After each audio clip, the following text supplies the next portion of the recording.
ಪಿಡುಗಿನನು ಎದೆಗೊಂದದೆ ಭಜಿಸಿದೆ ತಿಳಿಸಿಡಿಯುವ ಸಿಡಿನನು ಅಂಜದೆಯೇ ಥರ್ಕಿಸಿದೆ ಹೆಜ್ಜೆನೆ ಅಧ್ಯಕ್ಷಿಗೆ ಕಟ್ಟು ಸತ್ಯವು ಧರ್ಮ ಕಣ್ಬಿಟ್ಟದ ಯತ್ನಾಣಿಯು ಭಸ್ಮವೇ ನರಸಿಂಹ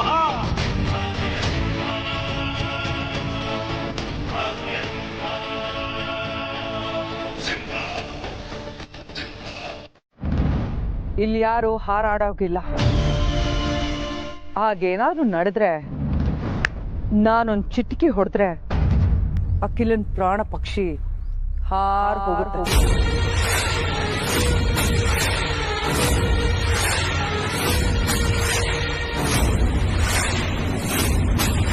ಬೇಡ ಅರುಂಧತಿ, ನನ್ನ ಅಖಿಲಾಗಿ ಏನು ಮಾಡಬೇಡ, ದಮಯ್ಯ ಅಂತೀನಿ. ಅವಳಿಲ್ಲ ಅಂದ್ರೆ ನಾವ್ ಯಾರು ಇರಲ್ಲ. ದಯವಿಟ್ಟು ಅವ್ಳಿಗೇನು ಮಾಡಬೇಡ. ನೋಡಿ, ನಮ್ಮಮ್ಮನೇ ನಮ್ಮೆಲ್ಲರ ಜೀವ. ಈ ಪ್ರಪಂಚದಲ್ಲಿ ಯಾರಿಲ್ಲ ಅಂದ್ರೂ ಬದುಕಿರ್ತೀನಿ. ಆದ್ರೆ ಅಮ್ಮ ಇಲ್ಲ ಅಂದ್ರೆ ನನ್ನ ಜೀವಂತವಾಗಿರಲ್ಲ.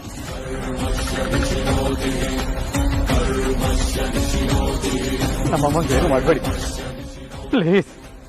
ಅವ್ರು ನನಗೆ ಬೇಕು.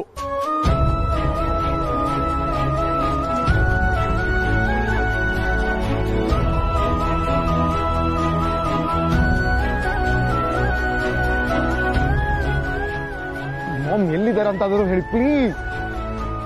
ಜಾಣ, ನೀನ್ ಕೇಳ್ಬಿಟ್ರೆ ನಾನ್ ಹೇಳ್ಬಿಡ್ಬೇಕಾ?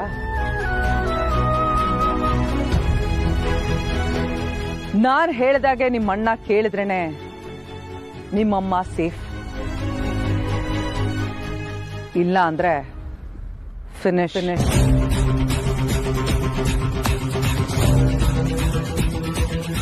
ಏನ್ ಮಿಸ್ಟರ್ ರಘುರಾಮ್, ನಿನ್ನ ಮಗನ ಮದುವೆ ಯಾಮಿನಿ ಜೊತೆ ಆಗಕ್ ಹೋಗ್ತೀಯಾ ಇಲ್ವಾ?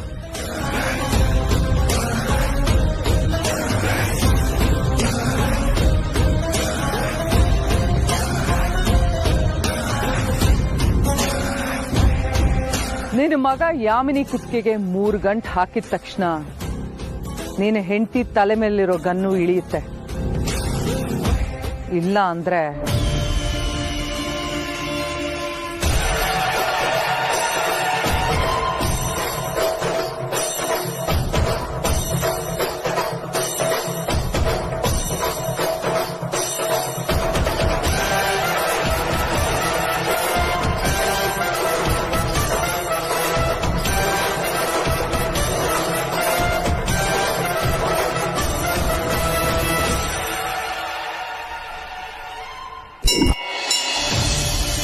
ಬೇಗ ಹೇಳು ರಘು, ಟೈಮ್ ಆಗ್ತಿದೆ.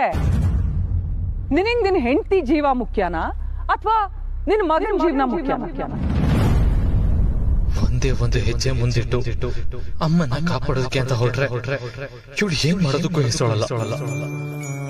ಈ ಕ್ಷಣಕ್ಕೆ ನನಗೆ ಅಮ್ಮನ ಪ್ರಾಣ ಮಾತ್ರ ಮುಖ್ಯ. ನನ್ನ ಜೀವನ ಏನ್ ಬೇಕಾದ್ರಾಗಲಿ. ನನ್ನ ಜೀವನಕ್ಕಿಂತ ನಮ್ಮಮ್ಮನ ಜೀವನೇ ಮುಖ್ಯ.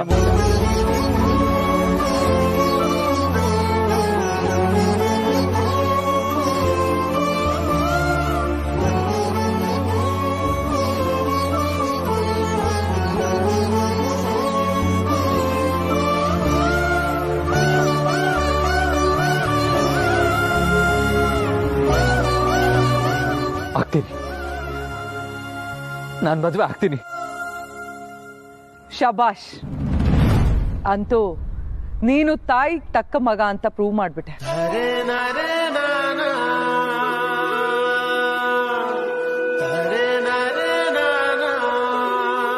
ಆದ್ರೆ ಮದುವೆ ಆಗೋದಕ್ಕೆ ನಾನೊಂದು ಕಂಡೀಷನ್. ಒಂದಲ್ಲ 100 ಕಂಡೀಷನ್ ಬೇಕಾದ್ರೂ ಹೇಳು, ಈಡೇರ್ಸನ. ನಾನು ಯಾಮಿನಿಗೆ ತಾಳಿ ಕಟ್ಬೇಕು ಅಂದ್ರೆ ಅದ್ ನಮ್ಮ ಅಮ್ಮನ ಮುಂದೆನೆ ಆಗ್ಬೇಕು.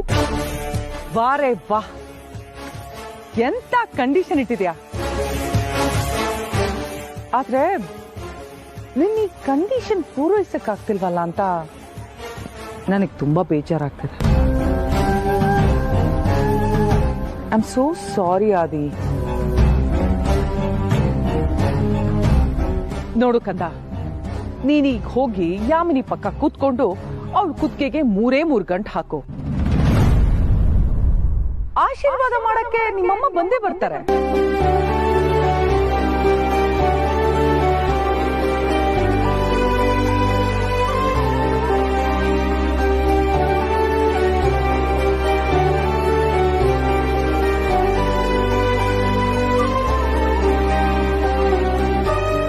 ಯಾರಾದ್ರೂ ಒಂದ್ ಹೆಜ್ಜೆ ಅಳ್ಳಾಡಿದ್ರೆ ಆ ಗನ್ನು ಅಖಿಲನ್ ಪ್ರಾಣ ಕಿತ್ಕೊಳುತ್ತೆ.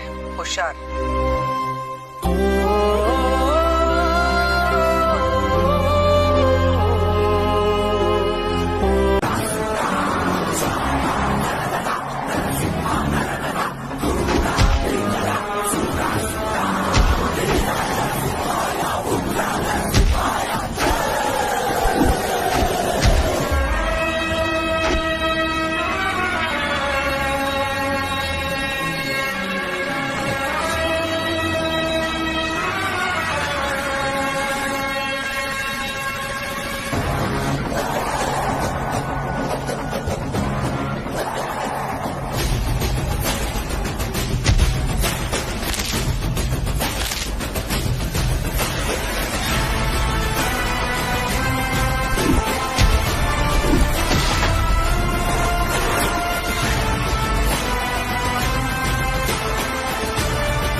ನನ್ನ ಪರಿವಾರದ ತಂಟೆಗೆ ಬರೋದಕ್ಕೆ ಎಷ್ಟು ಧೈರ್ಯ ನಿಮಗೆ? ಅರಸನ ಕೋಟೆ ಅದು ನನ್ನ ಪರಿವಾರ. ಅಖಿಲ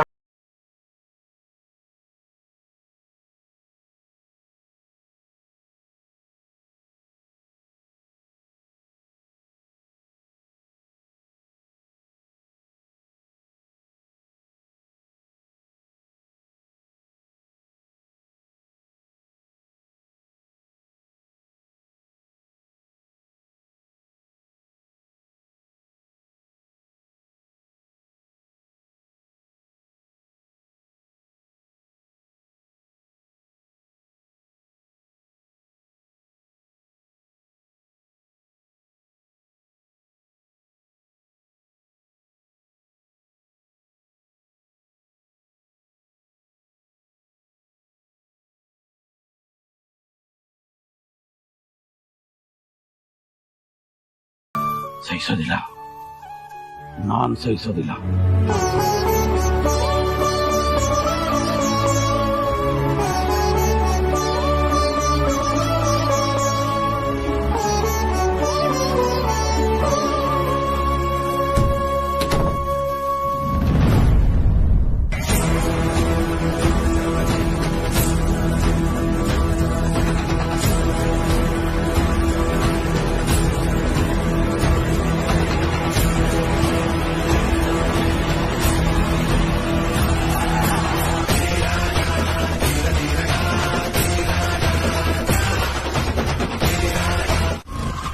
ಹಾಗೇನಾದ್ರೂ ಆಗಿದ್ರೆ ಅವ್ರು ನನ್ನ ಹತ್ರ ಹೇಳಿರೋರು. ಹೇಳಿ ಆದಿತ್ಯ ಅವ್ರೆ, ನೀವು ಅವಳನ್ನ ಮದುವೆ ಆಗಿಲ್ಲ ತಾನೆ? ನೀನೀಗ ಹೋಗಿ ಯಾಮಿನಿ ಪಕ್ಕ ಕೂತ್ಕೊಂಡು ಅವ್ಳ ಕುತ್ತಿಗೆಗೆ 3 ಗಂಟೆ ಹಾಕು. ಆಶೀರ್ವಾದ ಮಾಡಕ್ಕೆ ನಿಮ್ಮಮ್ಮ ಬಂದೇ ಬರ್ತಾರೆ.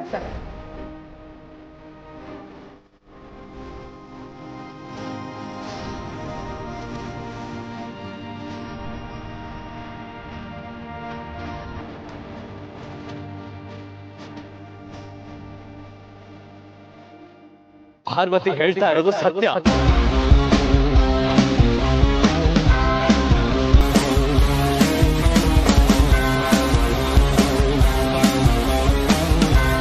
ನಾನ್ ಪಾರ್ವತಿಗೆ ತಾಳಿ ಕಟ್ಟಿದ್ದೀವಿ, ನಾವಿಬ್ರು ಮದ್ವೆ ಆಗಿದ್ದೀವಿ. ಅವಳು ನನ್ನ ಹೆಂಡತಿ.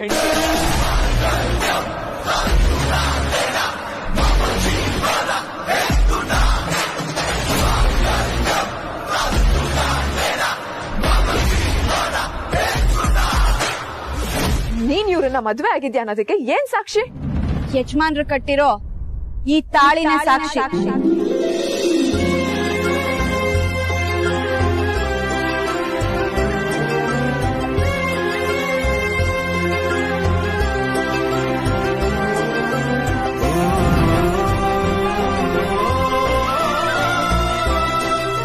ಬೇಕಾದ್ರೆ ನಿನ್ನ ಕೊರಳಲ್ಲಿರೋ ಮಾಂಗಲ್ಯನ ತೆಗಿಬೇಕಾಗುತ್ತೆ. ಸಿದ್ಧಳಿದ್ಯಾ? ಅವ್ರ ಜೀವಕ್ಕೆ ಏನೂ ಆಗಲ್ಲ ಅಂತ ನೀನ್ ನನಗ್ ಧೈರ್ಯ ಕೊಟ್ರೆ ನಾನು ಈ ತಾಳಿನ ತೆಗಿತೀನಿ. ಅವನ ಜೀವಕ್ಕೆ ಏನೂ ತೊಂದರೆ ಆಗೋದಿಲ್ಲ. ಇದನ್ನ ಯಜಮಾನ್ರ ಕೈ ಕಟ್ಟಿದ ಮೇಲೆ ಈ ತಾಳಿ ತೆಗಿತೀನಿ.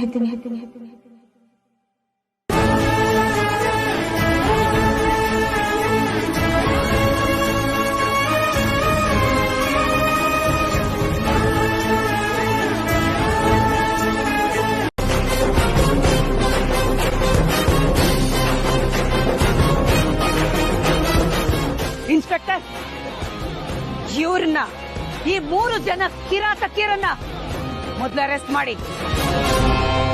ಹೋಗಿ ಅರೆಸ್ಟ್ ಮಾಡಿ ಅವ್ರನ್ನ.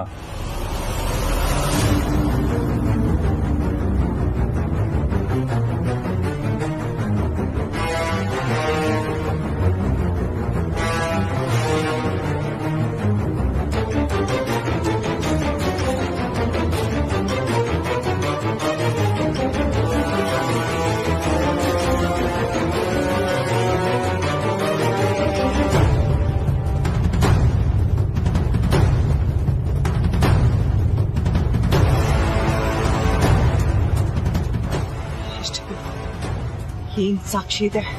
ಯಾಕೆ ಅರೆಸ್ಟ್ ಮಾಡ?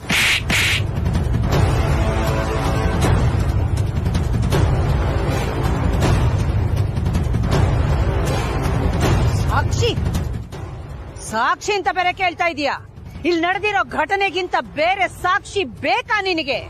ನನ್ನನ್ನ ಎಳ್ಕೊಂಡು ಹೋಗಿ ಹೆದರಿಸಿ ಬೆದರಿಸಿ ಕಟ್ ಹಾಕಿ ಬಲವಂತವಾಗಿ ನನ್ನ ಮಗನ ಮದುವೆ ಮಾಡೋದಕ್ಕೆ ಪ್ರಯತ್ನ ಮಾಡಿದ್ದಕ್ಕಿಂತ ಬೇರೆ ಸಾಕ್ಷಿ ನಿನಗೆ ಬೇಕಾ ಅರುಂಧತಿ? ಒಂದು ಮಾತು ನೆನ್ಪಿಟ್ಕೋ ಅರುಂಧತಿ, ಸತ್ಯಂ ವದ ಧರ್ಮಂ ಚರ. ಯಾವತ್ತಿದ್ರೂ ಸತ್ಯಕ್ಕೆ ಜಯ. ಇವತ್ತಾದ್ರೂ ಗೊತ್ತಾಯ್ತಲ್ಲ, ನಮ್ಮ ಕುಟುಂಬದ ಮೇಲೆ ನೀನು ಎಷ್ಟೇ ಯಾವಾಗ್ಲೇ ದ್ವೇಷ ಕಾರಿದ್ರು ಅದ್ರ ಪರಿಣಾಮ ನಿನ್ನ ಮೇಲೆ ಕೆಟ್ಟದ್ದೇ ಆಗಿರುತ್ತೆ ಅಂತ. ಇನ್ಮೇಲಾದ್ರೂ ಮಗಳಿಗೆ 4 ಒಳ್ಳೆ ಬುದ್ಧಿ ಮಾತು ಹೇಳಿ ಬೆಳೆಸು. ಸಾಯೋದಕ್ಕೆ ಮುಂಚೆ 4 ಒಳ್ಳೆ ಕೆಲಸ ಮಾಡಿ ಸಾಯಿ, ಇಲ್ಲ ಅಂದ್ರೆ ನರಕದಲ್ಲೂ ಜಾಗ ಸಿಗಲ್ಲ. ಅಖಿಲಾಂಡೇಶ್ವರಿ, ನನ್ನನ್ನ ಅರೆಸ್ಟ್ ಮಾಡಿಸ್ತೆ ಅನ್ನೋ ಮಾತ್ರಕ್ಕೆ ಎಷ್ಟೇ ಅನ್ಕೋಬೇಡ. ನಾನ್ ಹೋಗ್ತಿರೋದು ಜೈಲಿಗೆ, ಸ್ಮಶಾನಕ್ಕಲ್ಲ.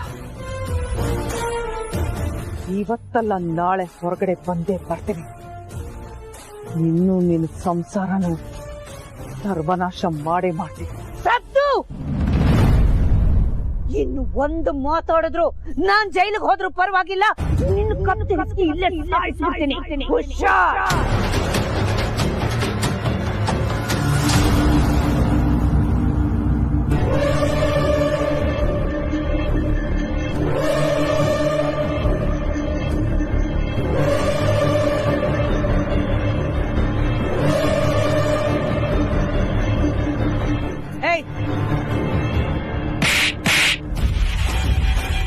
ಎಂಥ ನೀಚ ಹೆಣ್ಣೆ ನೀನು! ಅಮಾಯಕನಾದ ನನ್ನ ಮಗನ ಬಾಳಲ್ಲಿ ಆಟ ಆಡ್ಬಿಟ್ಟಿಯಲ್ಲ. ಸರ್ವನಾಶ ಆಗೋಗ್ತೀಯ ನೀನು. ಅದು ಹಾಗಲ್ಲ ಅತ್ತೆ. ನಿನಗಿಂತ ಬೀದಿಲ್ ಹೋಗೋ ಕತ್ತೆನೆ ಎಷ್ಟೋ ವಾಸಿ. ನಿಯತ್ತಿನಿಂದ ಕೆಲಸ ಮಾಡ್ಕೊಂಡಿರುತ್ತೆ. ನಿಯತ್ತು ಅನ್ನೋ ಒಂದು ಪದದ ಅರ್ಥ ಗೊತ್ತಿಲ್ದಿರೋ, ಮೂಲ ಗೊತ್ತಿಲ್ದಿರೋ ನೀಚ ಹೆಣ್ಣು. ಛೀ!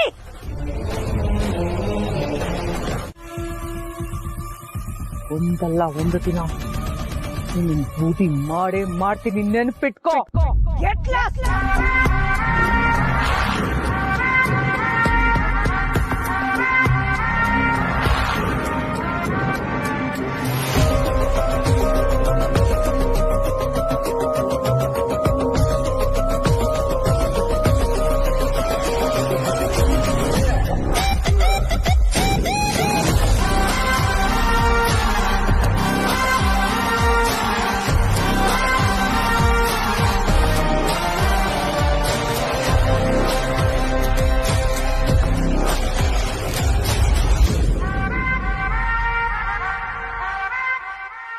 ವೀರಣ್ಣ ಅವರೇ, ನಾನಿಲ್ಲಿ ಬಂದ್ ಕೆಲಸ ಮುಗೀತು. ನಾನಿಲ್ಲಿ ಬರ್ತೀನಿ. ತಮ್ಮಿಂದ ತುಂಬಾ ದೊಡ್ಡ ಉಪಕಾರ ಆಯ್ತು. ಧನ್ಯವಾದಗಳು.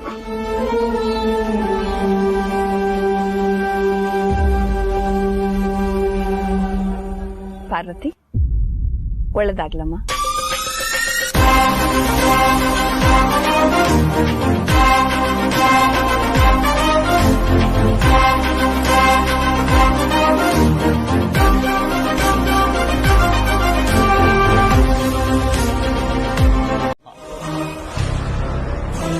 ನಾನ್ ಸಾಯೋ ತರ ಪ್ರೀತಿ ಮಾಡ್ತಾ ಇದ್ದೀನಿ ಕಣ್ಣಿನ ಹುಡುಗಿ ಅಮ್ಮ.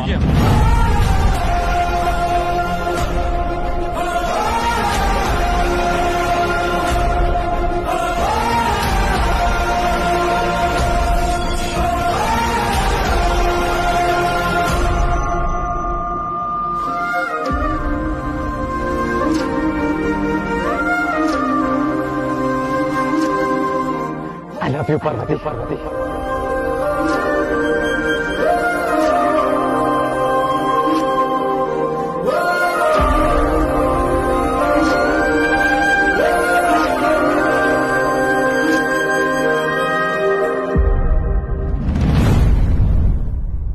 ನನ್ನ ಪ್ರೀತಿ ವಿಷಯನ ನಿಮ್ಗೆ ಹೇಳ್ಬೇಕು ಅಂತ ಪ್ರತಿ ಸತಿ ಬಂದಾಗ್ಲೂ ಏನೋ ಒಂದು ಅಡ್ಡಿ ಆತಂಕ ಬರ್ತಾ ಇತ್ತು.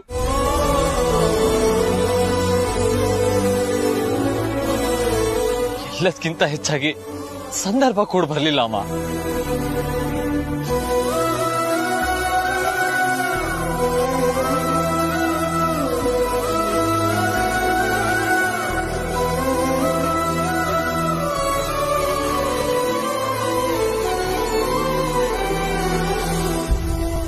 ಆದ್ರೆ ಯಾವಾಗ ನೀವು ಯಾಮಿನಿ ಜೊತೆ ನನ್ನ ಮದುವೆ ನಿಶ್ಚಯ ಮಾಡಿದ್ರು, ಆ ಪಾರ್ವತಿ ತನ್ನ ಪ್ರೀತಿನ ತ್ಯಾಗ ಮಾಡೋದಿಕ್ ಮುಂದಾದ್ಲು.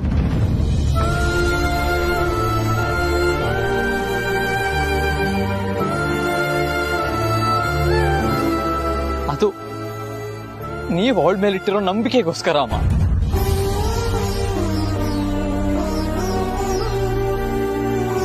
ಅವಳಿಗೆ ನಿಮ್ಮ ಮೇಲಿರೋ ಗೌರವಕ್ಕೋಸ್ಕರ.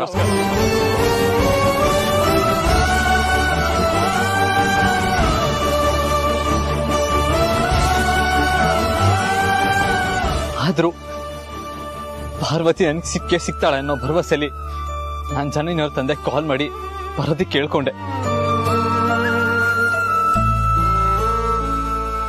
ಅಷ್ಟಲ್ಲಾಗ್ಲೇ ಅವರು ಕೌನ್ಸಿಲರ್ ಹತ್ರ ಹೋಗಿ ನಮ್ ಮದ್ವೆನ ರದ್ದು ಮಾಡ್ಬೇಡಿ ಅಂತ ಕೇಳ್ಕೊಂಡ್ರು. ಆ ದೇವ್ರ ದಯನೋ ಏನೋ ಅವ್ರು ನಮ್ಮ ಮದ್ವೆನ ರದ್ದು ಮಾಡಿರ್ಲಿಲ್ಲ.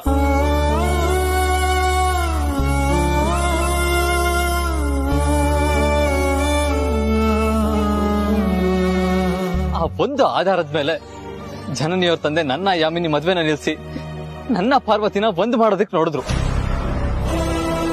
ಆದ್ರೆ ಅಷ್ಟಲ್ಲಿ ಅವರೇ ಕೆಟ್ಟವರು ಅಂತ ಪ್ರೂವ್ ಆಗೋಯ್ತಲ್ಲ.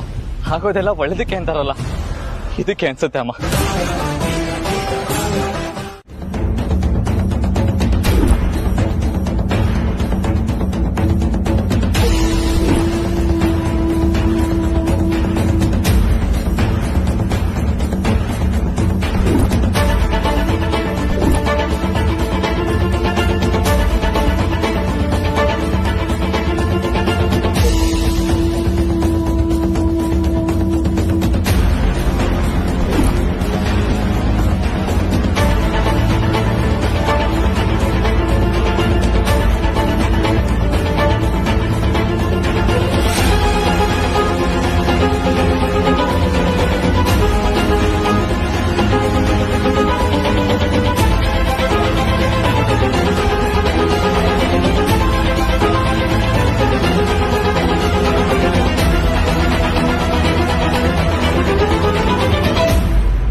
ನನಗೆ ಪಾರ್ವತಿನೇ ಬೇಕು.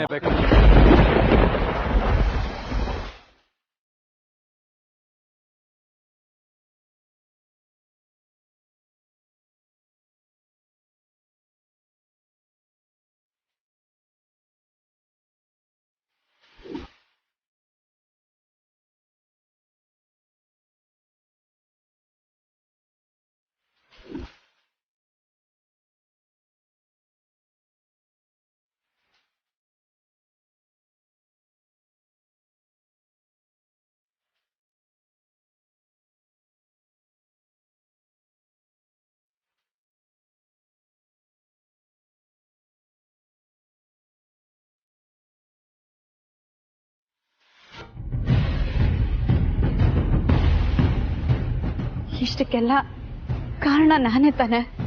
ಅಮ್ಮನ ಕಾಲಕ್ಕೆ ಬಿತ್ತಾದ್ರೂ ಸರಿ ಅವ್ರನ್ನ ಇಲ್ಲಿ ಕರ್ಕೊಂಡ್ ಬರ್ತೀನಿ.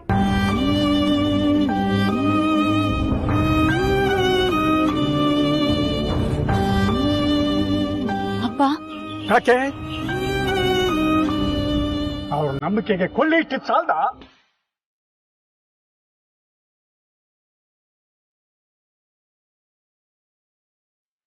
ಈಗ ಹೋಗಿ ಅವ್ರ ಮುಂದೆ ಘಾಸಿ ಆಗಿರೋ ಅವ್ರ ಮನ್ಸಿಗೆ ಬಾತಷ್ಟು ನಾವು ಕೊಡ್ತೀಯ? ನಿನ್ನ ನನ್ನ ಮಗಳು ಅಂತ ಹೇಳ್ಕೊಳ್ಳೋದಕ್ಕೆ ನನಗೆ ನಾಚಿಕೆ ಆಗುತ್ತೆ.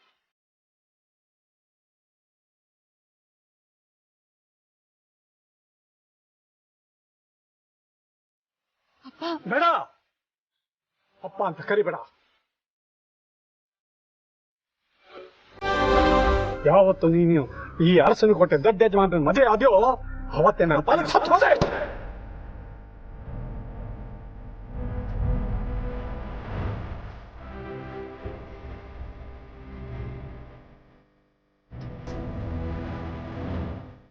ಮಗಳು ಅಂತ ಹೇಳ್ಕೊಳ್ಳೋದಕ್ಕೂ ನನಗೆ ನಾಚಿಕೆ ಆಗುತ್ತೆ.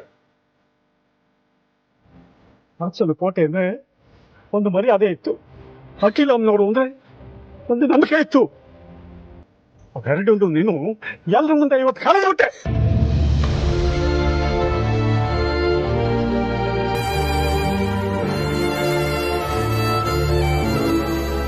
ಅಮ್ಮವರು ಅಂದ್ರೆ ದೇವರು ಅಂತ ಕಾಣ್ತಾ ಇದ್ವಿ ಎಲ್ರು, ಅಂಥವ್ರ ನಂಬಿಕೆಗೆ ಮೋಸ ಮಾಡ್ಬಿಟ್ಟೆ ಅಲ್ಲೇ ಪಾಪಿ.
ನಾನು ಪಾರ್ವತಿ ಒಬ್ಬರನ್ನೊಬ್ರು ಪ್ರಾಣಕ್ಕಿಂತ ಹೆಚ್ಚಾಗಿ ಪ್ರೀತಿಸ್ತಾ ಇದ್ದೀವಿ.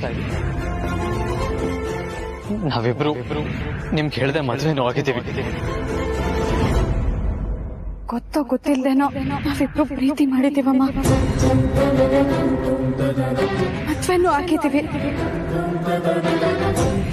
ಈಗ ಇವರು ನನ್ ಗಂಡ.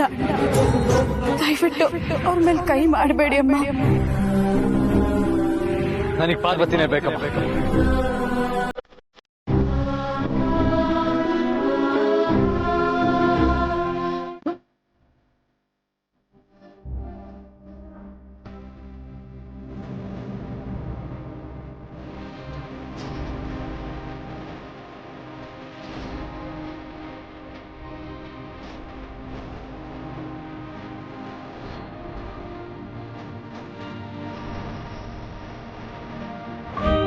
ಸಾಧ್ಯ ಪಾರ್ವತಿ ಕೇವಲ ನಿನ್ ಮಗಳಲ್ಲ, ನನ್ನ ಹೆಂಡತಿ. ನನ್ನ ಕಣ್ ಮುಂದೆ ಅವಳಿಗೆ ಹೊಡೆಯೋದಕ್ಕೆ ಮುಂದಾದ್ರೆ ಅವಳು ಗಂಡನಾಗಿ ನಾನು ನೋಡ್ಕೊಂಡು ಸುಮ್ಮನೆ ಇರೋದಕ್ಕಾಗಲ್ಲ. ಅರ್ಥ ಆಯ್ತಾ?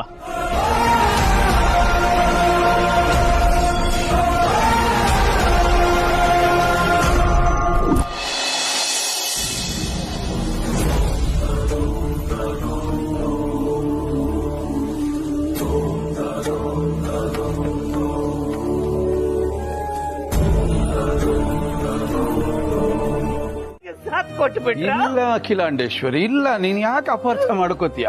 ವಾಸ್ತವಕ್ಕೆ ಬಾ. ಅವ್ರೇನಾದ್ರೂ ಅರಸನ ಕೋಟೆಗೆ ಅವಮಾನ ಮಾಡಬೇಕು ಅಂತ ಇದ್ದಿದ್ರೆ ತಾಳಿ ಕಟ್ಟಿದ ಮರುಕ್ಷಣನೇ ಅವರು ನಿನ್ ಮನೆಯಿಂದ ಓಡ್ ಹೋಗ್ತಾ ಇದ್ರು. ಅವ್ರು ಆ ಕೆಲಸ ಮಾಡ್ಲಿಲ್ಲ.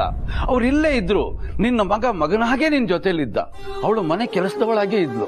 ಯಾಕೆಂದ್ರೆ ಸಮಯ ಬರುತ್ತೆ, ಯಾವುದೋ ಒಂದು ಗಳಿಗೆಯಲ್ಲಿ ಸತ್ಯನ ಹೇಳೋಣ, ಅಮ್ಮನ ಆಶೀರ್ವಾದ ತಗೋಣ, ಅವಳು ಒಪ್ಪಿಗೆ ತಗೋಣ ಅಂತ ಹೇಳಿ ಈ ಅರಸನ ಕೋಟೆಯ ಘನತೆ ಗೌರವನ ಕಾಪಾಡೋದಕ್ಕೋಸ್ಕರ ಕ್ಷಣಗಣನೆ ಮಾಡ್ತಾ ಇದ್ರೆ ಹೊರತು ಅಪಮಾನ ಮಾಡೋದಕ್ಕಲ್ಲ. ಆ ಮಕ್ಕಳ ಪ್ರೀತಿಗೆ ನೀನ್ ಗೌರವ ಕೊಡಬೇಕು. ಅದನ್ನ ಬಿಟ್ಟು ಅಪಾರ್ಥ ಮಾಡ್ಕೋಬೇಡ, ನೊಂದ್ಕೋಬೇಡ ಅಖಿಲಾಂಡೇಶ್ವರಿ. ಇದೆಲ್ಲರ ಮಧ್ಯೆ ಕೂಡ ನಾನು ಕೂಗಾಡಿರ್ಬೋದು, ಬೈದಿರ್ಬೋದು, ಅದರ ಸತ್ಯನ ನಿನ್ಗೆ ಹೇಳ್ಕೊಂಡೇ ಬಂದೆ. ಒಂದು ಕ್ಷಣನು ನನ್ನ ಮಾತು ನಿನ್ ಗೌರವ ಕೊಡ್ಲಿಲ್ಲ. ವೀರಣ್ಣ ಏನು ಹೇಳ್ತಿದ್ದಾನೆ, ನಾನು ಆ ಕಡೆ ಆಲೋಚನೆ ಮಾಡಿ ನೋಡೋಣ ಏನೋ ಇದೆ ಅನ್ನೋದು ನಿನ್ ಗಮನಕ್ಕೆ ಬರಲೇ ಇಲ್ಲ. ಹಠಕ್ ಬಿದ್ದೆ ನೀನು, ಯುದ್ಧಕ್ಕೆ ಬಂದೆ ನೀನು. ನಾನು ಯುದ್ಧ ಅಂತ ಸ್ವೀಕರಿಸ್ತಿಲ್ಲ. ಇಲ್ಲದೆ ಹೋಗಿದ್ರೆ ಈ ಪರಿಸ್ಥಿತಿ ಬರ್ತಿರ್ಲಿಲ್ಲ, ನೀನ್ ಕಣ್ಣೀರು ಹಾಕ್ತಿರ್ಲಿಲ್ಲ. 4 ಗೋಡೆಗಳ ಮಧ್ಯೆ ಕೂತ್ಕೊಂಡು ನಾವೇ ಬಗೆಹರಿಸ್ಬಿಡ್ಬೋದಾಗಿತ್ತು. ಆ ಮಕ್ಕಳಿಗೆ ಯಾವ್ದೋ ಒಂದು ದಾರಿ ನಾವು ಮಾಡ್ಬೋದಾಗಿತ್ತಲ್ವ ಅಖಿಲಾಂಡೇಶ್ವರಿ? ವೀರಣ್ಣ, ನಿಮ್ಮನ್ನೊಂದು ಮಾತು ಕೇಳ್ತೀನಿ. ಆದಿತ್ಯ ಪಾರ್ವತಿ ಕಾನೂನು ಪ್ರಕಾರ ಮದುವೆ ಆಗಿರೋ ವಿಷಯ ನಿಮಗ್ ಗೊತ್ತಿತ್ತಾ?